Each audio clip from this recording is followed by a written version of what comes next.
Se reanudan las audiencias, vista de la causa Rol 3886, requerimiento de inaplicabilidad por inconstitucionalidad presentado por José Rosendo Gómez López y otros respecto del inciso final del artículo 482 del Código del Trabajo. Tiene la palabra don Rodrigo Pica, secretario. Gracias, señor presidente. Con fecha 21 de noviembre de 2017, José Rosendo Gómez López y otros han solicitado la declaración de inaplicabilidad por inconstitucionalidad del inciso final del artículo 482 del Código del Trabajo, por cuanto su aplicación infringiría lo dispuesto en los artículos 7 y 19, numerales 2 y 3 de la Constitución Política de la República. El precepto legal cuya aplicación se impugna dispone: no procederá recurso alguno en contra de la resolución que falle un recurso de nulidad, tampoco en contra de la sentencia que se dictare en el nuevo juicio realizado como consecuencia de la resolución que hubiera acogido el recurso de nulidad. La gestión invocada es el proceso caratulado Gómez y otros con Cencosud Retail, sociedad anónima, acumulados los RIT 41 y 42 del año 2016, ambos del segundo juzgado del trabajo de Villa Alemana, en actual conocimiento de la Corte de Apelaciones de Santiago, bajo el rol 490 de 2017, por recurso de apelación. En dicho proceso, los requirientes de inaplicabilidad son demandantes de despido injustificado, prestaciones por nulidad del despido, otras prestaciones laborales y en subsidio indemnizaciones legales por autodespido, todo ello con reajustes, intereses y costas. Con fecha 23 de febrero se dictó sentencia en dichos procesos acumulados. Los demandantes interpusieron recurso de nulidad, el cual fue acogido según resolución que se transcribe desde Focas 3 a Focas 11, retrotrayéndose el proceso al estado de fijarse una nueva audiencia de juicio, que se celebró el día 7 de julio de 2017 y el 25 de julio se dictó nueva sentencia rechazando en todas sus partes las acciones interpuestas. Frente a ello, los demandantes interpusieron un recurso de nulidad, el cual fue declarado inadmisible en función de lo dispuesto por la preceptiva impugnada, frente a lo cual interpusieron un recurso de reposición y apelación. Denegada la reposición y concedida la apelación, se ordenó elevar los autos a la Corte de Apelaciones, encontrándose a la fecha pendiente de fallo dicho recurso de apelación al momento de requerir de inaplicabilidad. Expone la parte requerente que el precepto impugnado es inconstitucional porque no dispone recurso alguno en contra de la sentencia dictada en el segundo juicio, y en el caso concreto su recurso de nulidad no será acogido a tramitación a pesar de la manifiesta desatención a las normas de la sana crítica que se contienen en la resolución recurrida, en la sentencia recurrida, y a pesar de que la sentenciadora falló por primera y por única vez su pretensión, quedando exenta en ese sentido de toda revisión, en vulneración de la garantía constitucional del debido proceso, en el marco de una resolución dictada en incumplimiento de su obligación de obrar conforme a las normas de la sana crítica. Agrega que el precepto impugnado impide que se tutele por los tribunales superiores la plena observancia de la garantía constitucional del debido proceso y que por esa vía es imposible anular una sentencia viciada para posteriormente, en el caso concreto, si la primera sentencia era contraria a derecho, el recurso de nulidad se traduce en un segundo juicio en el cual se puede dictar una sentencia exactamente igual, con las mismas vulneraciones y que posteriormente, al amparo de la preceptiva impugnada, no va a poder ser revisada. En cuanto a las normas constitucionales que se alegan como infringidas, expone que se vulnera la garantía del debido proceso del numeral tercero del artículo 19 de la Carta Fundamental en cuanto al derecho a obtener una sentencia definitiva en cumplimiento de las normas de la sana crítica y también en la dimensión del derecho al recurso como elemento integrante de la garantía del debido proceso.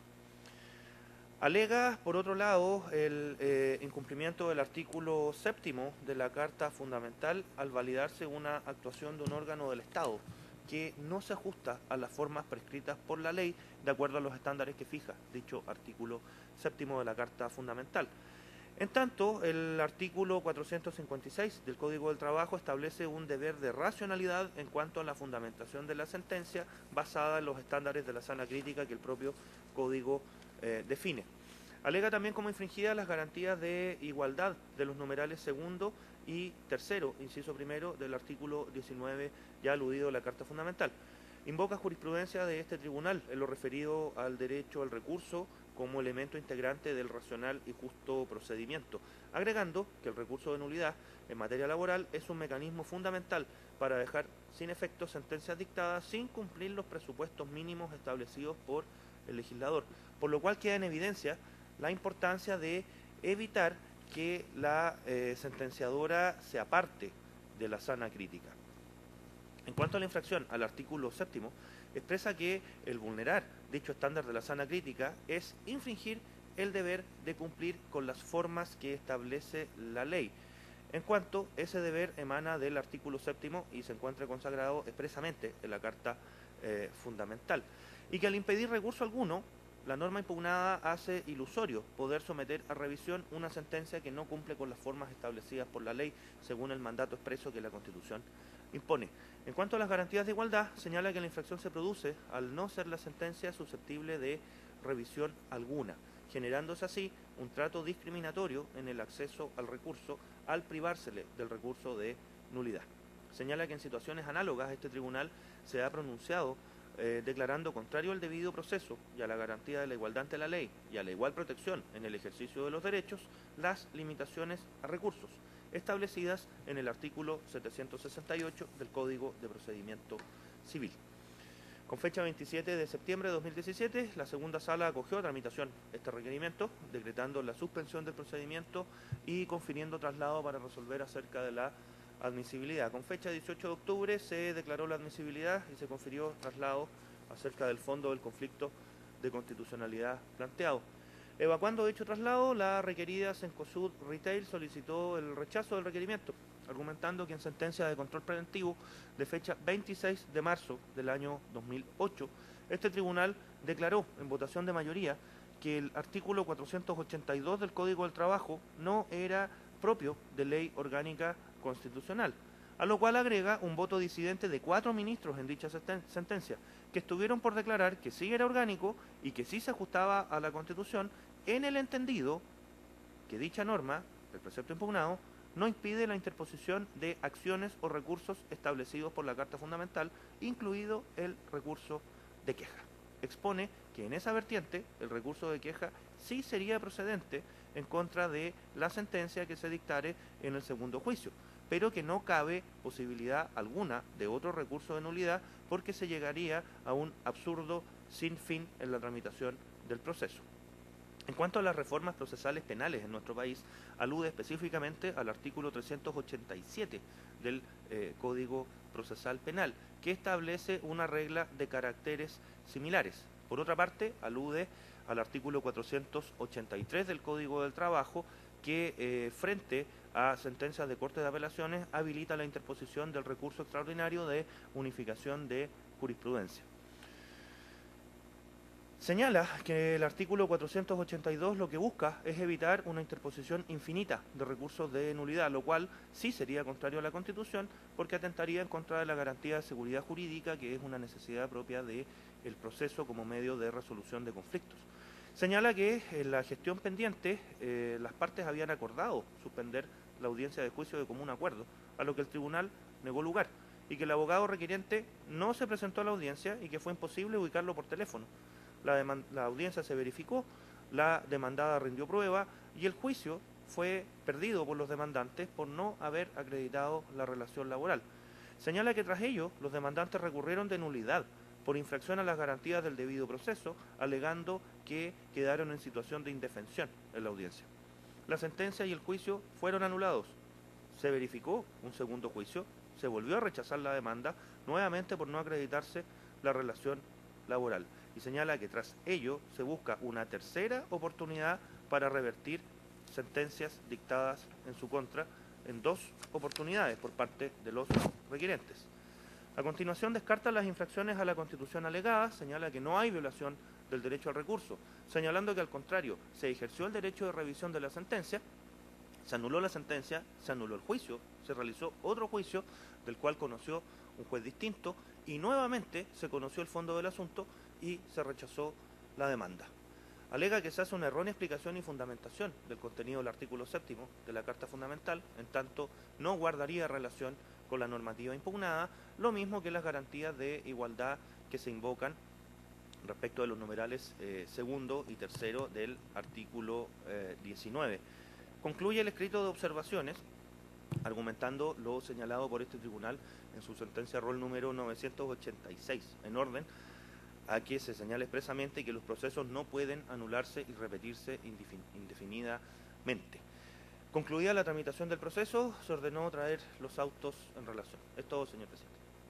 ¿Los señores abogados tienen observaciones que hacer a la relación? Solo una mínima precisión. Es la Corte de Apelaciones de Valparaíso. Sí. ¿Cómo no? Bueno, de Santiago. Contarse. Entonces, por la parte requirente, tiene la palabra don Marcelo Pacheco Vicencio, hasta por 20 minutos. Adelante, por favor. Muchas gracias, señor presidente. Comparece abogado Marcelo Pacheco Vicencio, quien con la venia del excelentísimo tribunal alega.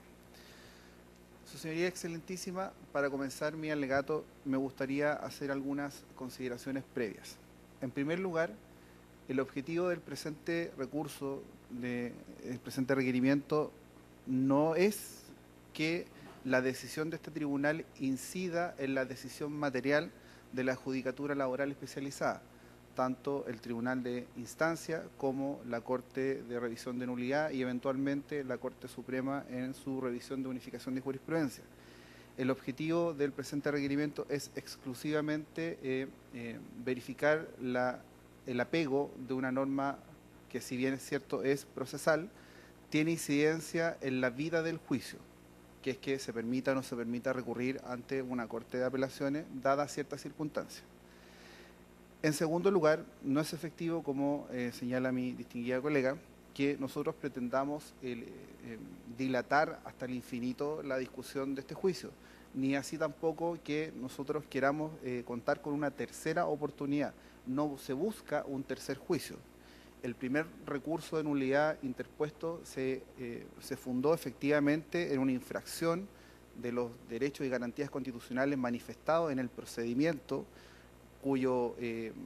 cuya resolución naturalmente contrajo o derivó en que el procedimiento se declarara inválido y se retrotrayera hasta el momento en que había observado una correcta tramitación. En este otro caso, el recurso de nulidad se trata de un recurso de nulidad basado en el mérito de la sentencia, y la revisión que se pide hacer por parte de la Corte de Nulidad Laboral es exclusivamente respecto de el mérito de la sentencia. Nada más.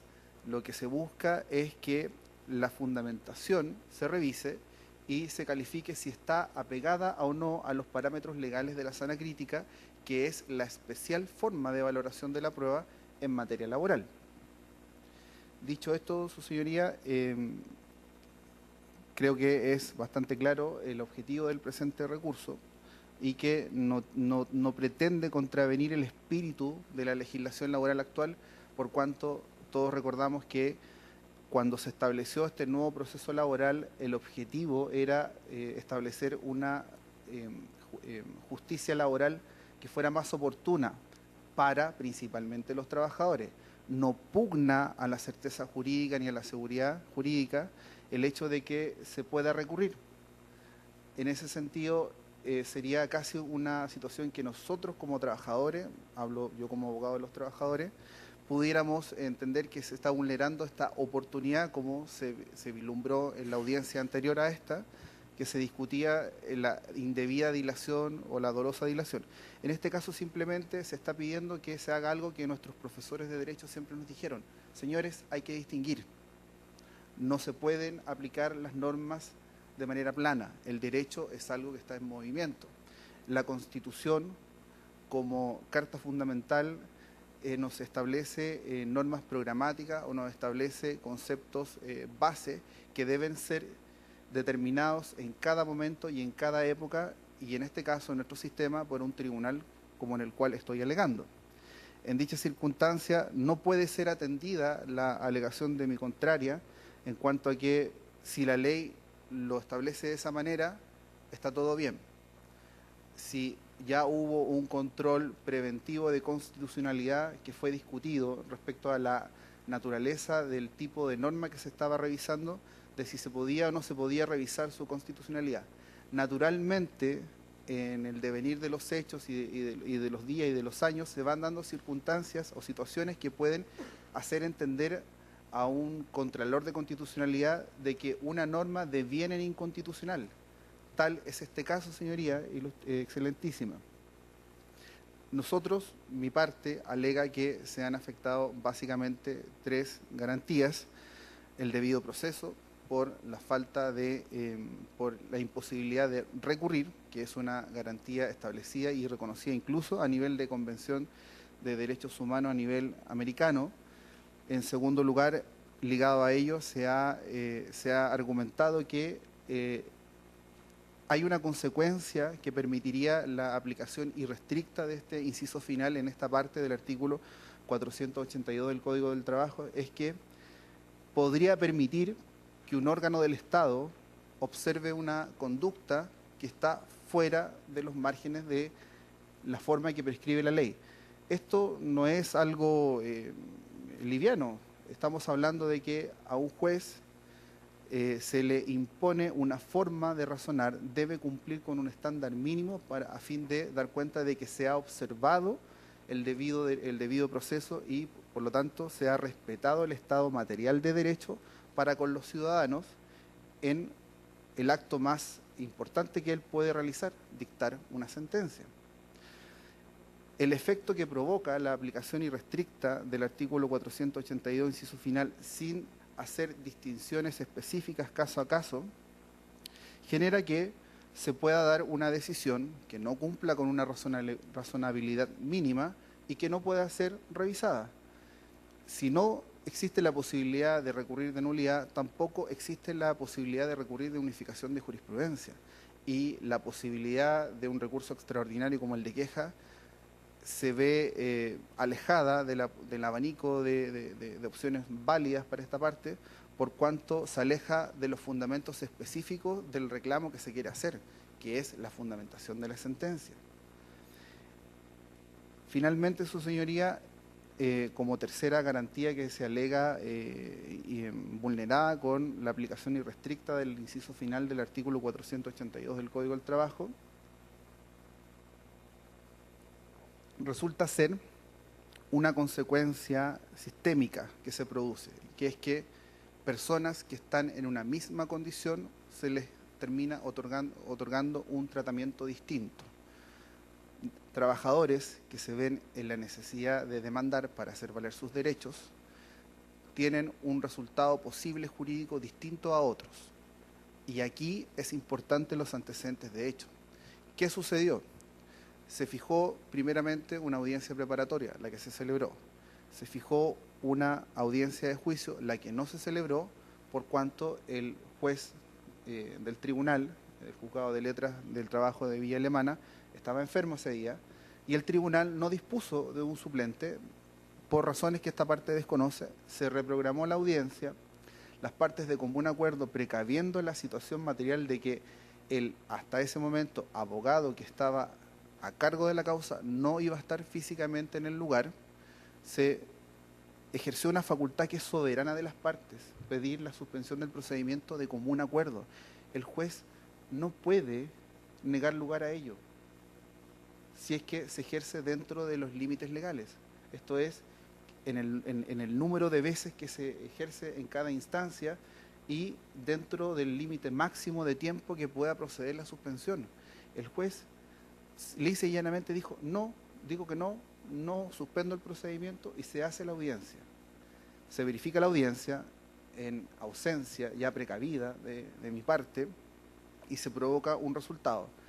Esta situación naturalmente generó el perjuicio que se alegó en recurso de nulidad, que la Corte de Apelaciones, dentro de sus fundamentos para acoger ese recurso de nulidad, dijo expresamente: esta situación se da incluso por la conducta del juez de instancia.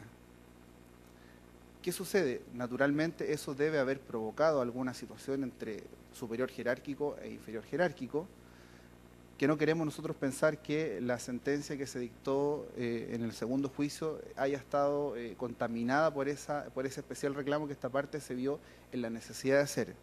Lo único que esta parte pide es tener la posibilidad de recurrir para poder revisar y quedar conforme si es que la argumentación puede ser calificada como razonable, si puede ser calificada como que cumple estrictamente los parámetros de la sana crítica.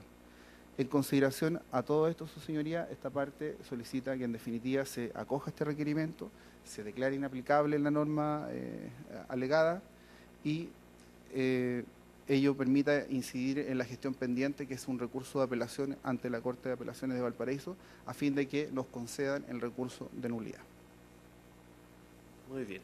Enseguida, por la parte requerida, tiene la palabra doña Alexandra de Granade, hasta por 15 minutos. Adelante, por favor. Su señoría es excelentísima, señor presidente. En representación de Cencosud tengo en alegar en contra del recurso. Señalando primero que el tema de la historia de la ley 20.260, que fue la que modificó el Código del Trabajo y estableció el nuevo procedimiento laboral, era solo anecdótica respecto del tema de que las disposiciones sometidas a control preventivo no se suscitó ninguna cuestión de constitucionalidad y, como se señaló muy bien por el secretario, hubo ciertos ministros que hicieron una prevención respecto del artículo 482, inciso final, en el sentido que sí debía entenderse propio de ley orgánica constitucional, que no se prohibía la interposición de acciones o recursos establecidos en la Constitución política y que por lo tanto podría entenderse por algunas partes que sí procedería el recurso de queja en este sentido. Respecto de las grandes reformas procesales que se han hecho en Chile, tenemos la reforma procesal penal y la reforma procesal laboral. Respecto de la reforma procesal penal, que en el sentido y en el entendido de que el bien jurídico protegido en materia penal es la libertad, también hay una restricción a la imprecedencia de los recursos. Y esto está en el artículo 387 del Código Procesal Penal. Dice, voy a leer textual: la resolución que falle un recurso de nulidad no será susceptible de recurso alguno sin perjuicio de la revisión de la sentencia, que ese es otro tema. Dice, tampoco es susceptible de recurso la sentencia que se dictara en un nuevo juicio que se realice como consecuencia de la resolución que hubiera acogido el recurso de nulidad. Y por último, da una última posibilidad. Dice, si la sentencia fuera condenatoria y la que se hubiese anulado fuese absolutoria, procede un nuevo recurso de nulidad. Su señoría excelentísima, estamos en materia penal, donde el bien jurídico afectado es la libertad de una persona. Se entiende perfectamente que se haya hecho quizás mucho más ordenado que en materia laboral. En materia laboral, el artículo 482, como lo dijo muy bien el abogado, es muy plano. Dice, no se acepta ningún otro recurso después de la nulidad. Y ya. Se entiende que en materia penal haya sido así y haya sido más así porque se está hablando de la libertad de una persona. O sea, si en el primer juicio fue absuelto y en el segundo condenado, démosle una tercera oportunidad. Pero aquí estamos en materia laboral. Lo que se está peleando en el fondo es una compensación económica respecto a una decisión que un despido, un autodespido, una declaración de una relación laboral, como es el caso. Entonces, vamos a permitir que vía este excelentísimo Tribunal Constitucional las partes puedan interponer un recurso señalando que no le gustó la resolución, porque en el fondo, aquí lo que se está alegando es que no hay un debido proceso. Su señoría excelentísima, el abogado recurrió, sí tuvo la oportunidad, recurrió, tanto así que estamos aquí por eso, hizo uso del derecho a recurrir, que es lo que alega que no lo están dejando hacer. Hizo uso del derecho a recurrir, se anuló la sentencia y se retrotrajo el juicio al estado anterior. Se hizo un nuevo juicio con un juez no inhabilitado y volvió a rechazar la demanda. Y ahora quiere, vía este excelentísimo tribunal, que no se aplique el artículo 482, inciso final, para que se revise la sentencia, pero por otra causal. No porque porque el primer recurso de nulidad fue por infracción de ley. Ahora quiere que se revise la sentencia por infracción a la sana crítica. Entonces, la verdad es que su señoría excelentísima, nos parece que no procede el requerimiento de inaplicabilidad por inconstitucionalidad respecto al artículo 482, inciso final, diría que lo que este artículo pretende es que se sigan interponiendo recursos de nulidad infinitamente. O sea, el derecho a recurrir está, el debido proceso se respeta. El señor recurrió, se rechazó el recurso, o sea, perdón, se volvió a hacer el juicio y se volvió a rechazar su demanda. Pero no podemos permitir, vía este tribunal, que se sigan abriendo juicios y las posibilidades de anular los juicios eternamente. Eso es todo, su señoría excelentísima. Muchas gracias. Muy bien, muchas gracias a usted. Señora ministra, señores ministros, ¿preguntas que hacer? No siendo así, concluida la audiencia.